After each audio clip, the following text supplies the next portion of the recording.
মালয়েশিয়ার যে view সাললে for you. তো আজকে চলে আসলাম নতুন একটি প্রজেক্টে, এটা কোয়ালালামপুরের ভিতরে পড়ছে। আমি যেখানে দাঁড়িয়ে আছি এই জায়গার নাম হলো আমতন কামানসা।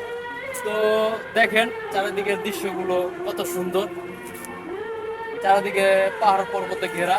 তো আসার পরে আমার খুবই ভালো লাগছে। তো আমরা দেখেন নিচ থেকে প্রায় 7-8 তলা উপরে হবে এই প্রজেক্টটা বাংলোর। তো এখানে বসে আমাদের ইন্ডিয়া করে এই প্রজেক্টে নিয়ে আসলো আমতন কামানসা। তো এখানে বেশি দিন কাজ হবে না, এই 2 সপ্তাহের মতো কাজ হবে। এই বাংলোর কাজে আসছি, তো আবার কিছুদিন পরে চলে যাবো। তো আসার পরে এই জায়গাটা দেখে আমার খুবই ভালো লাগলো, চারপাশের যে দৃশ্যগুলো দেখে আমার খুব ভালো লাগছে, তাই ভাবলাম একটা ভিডিও করি।